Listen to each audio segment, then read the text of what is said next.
قرآن مجید کا پڑھنا، قرآن مجید کا سننا، یہ انسان کی روح کو غذا پہنچاتا ہے، اور دلیل قرآن عظیم الشان میں سے وَإِذَا قُرِئَ الْقُرْآنُ فَاسْتَمِعُوا لَهُ وَأَنصِتُوا لَعَلَّكُمْ تُرْحَمُونَ۔ یہ ترحمون کا لفظ سند ہے، سٹیمپ لگ رہی ہے، رحمت برستی ہے، اور وہ رحمت جسم کی غذا نہیں ہے، وہ رحمت دل کی غذا ہے، روح کی غذا ہے۔ جس قرآن مجید کو سننے سے رحمت برستی ہے، اس کو پڑھنے سے کتنی رحمت برستی ہوگی۔ یہاں تو کہا نا کہ جب پڑھا جائے تو تم سنو تاکہ رحمت برسے، تو سننے والے پر رحمتیں برس رہی ہیں تو پڑھنے والے پر کیا رحمتیں برستی ہوں۔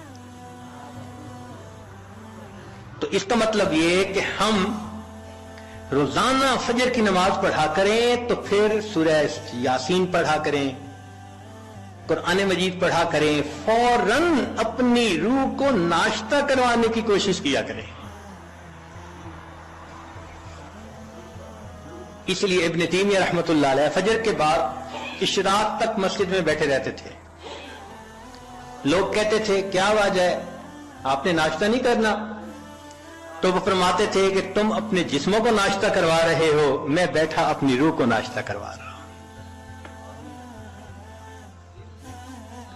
تو اس کا مطلب یہ کہ فجر کے بعد تلاوت کا کرنا، تسبیحات کا کرنا، ذکر کا کرنا، یہ انسان کے لیے باطنی غذا کا ذریعہ بنتا ہے۔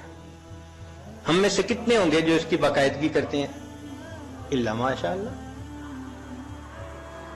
معمولی نہیں، یعنی کھانے پینے کا تو معمول ہے، گھر کا بچہ بھی بتا دے گا اتنے بجے ناشتہ ہوتا ہے، اتنے بجے دوپہر کا کھانا اور اتنے بجے رات کا کھانا، لیکن روحانی غذا کا معمولی نہیں۔ تو معمول بنانا ضروری ہے۔ جتنے لوگ اولیاء بنے اس دنیا میں، یہ وہ لوگ تھے جو معمولات کرتے تھے باقاعدگی کے ساتھ، تب ان کو وہ نعمت ملی۔ اتفاقاً نہیں کوئی ولی بن جاتا، اس کے پیچھے محنت ہوتی ہے، تب اللہ کی رحمت متوجہ ہوتی ہے۔ تو معلوم ہوا کہ ہم تہجد میں اٹھیں، فجر سے پہلے یا فجر کے بعد، اس نیت سے یہ اعمال کریں کہ یہ چیز ہمارے لیے روح کی غذا بنے گی۔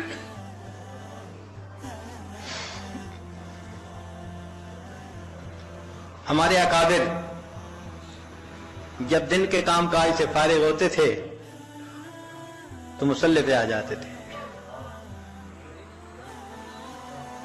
رات گزار دیتے تھے مصلی کے اوپر۔ ان کو رات کے اندھیرے کا اس طرح انتظار ہوتا تھا جس طرح دلہا کو دلہن سے ملنے کے لیے رات کا انتظار ہوا کرتا تھا، ایسے وہ رات کے منتظر رہا کرتے تھے۔ عشاء کے وضو سے فجر کی نماز پڑھنا،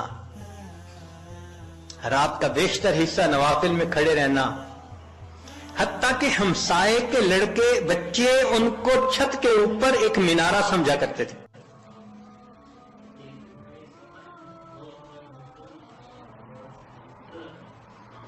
تو اتنا تو وہ اللہ کی یاد کیا کرتے تھے نا، قرآن پڑھا کرتے تھے۔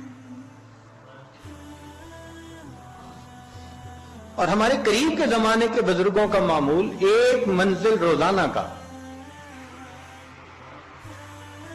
اس عاجز کے والد صاحب حافظ نہیں تھے، مگر پوری زندگی ایک منزل روزانہ پڑھنا ان کا معمول تھا۔ ہم نے بچپن سے لے کے اپنے بال سفید ہونے تک اپنے والد کو ہر جمعرات کو ختم قرآن کرتے دیکھا ہے۔ ہر جمعرات کو ان کا ختم ہوتا تھا، ناظرہ پڑھتے تھے، تو معمول تھے ان کے۔ ہم بھی سوچیں اس کے اوپر کہ ہمارا بھی کوئی دن قرآن مجید کی تلاوت کے بغیر نہ گزرے۔ زیادہ نہیں کر سکتے تو چلو تھوڑا صحیح، مگر کریں تو صحیح نا۔ یہ تو نہیں کہ کئی کئی دن گزر جاتے ہیں قرآن مجید کئی گھروں میں کھولنے والا ایک بھی نہیں ہوتا. اخبار روز پڑھا جاتا ہے, ٹی وی روز دیکھا جاتا ہے, اور انٹرنیٹ کی مصیبت تو 24 گھنٹے کھلی رہتی ہے. اگر نہیں کھلتا اللہ کا قرآن, تو اپنی روح کو غذا پہنچانے کے لیے ہمیں قرآن مجید کی تلاوت کا معمول روزانہ لازماً پورا کرنا چاہیے. بس یہ نیت کریں کہ ناشتہ چھوٹتا ہے تو چھوٹ جائے, قرآن مجید کا معمول نہ چھوٹے ہمارا, اس پابندی کے ساتھ. اچھا صبح نہیں پڑھ سکے تو شام پڑھ لیں. نبی علیہ الصلوۃ والسلام کی تو ماشاءاللہ سنت ہی یہی ہے. کچھ صورتیں ہیں جو صبح پڑھنا مسنون ہے, کچھ ظہر کے بعد, کچھ مغرب کے بعد, کچھ عشاء کے بعد سونے سے پہلے. حدیث پاک میں آتا ہے نبی علیہ السلام سونے سے پہلے سورہ ملک پڑھا کرتے تھے. یہ کیا چیز تھی؟ جیسے آپ کچھ دیر کے بعد نا کینڈی کھا رہے ہوتے ہیں, بسکٹ کھا رہے ہوتے ہیں, فلاں چیز کھا, یہ اسی طرح ہے کہ معمول ساتھ ساتھ چلتا رہتا ہے, روح کو غذا ملتی رہتی ہے. تو جتنی مسنون صورتیں ہیں یاد کریں اور ان کو دن کے مختلف اوقات میں پڑھنے کی عادت بنا لیں, از خود غذا ملتی جائے گی.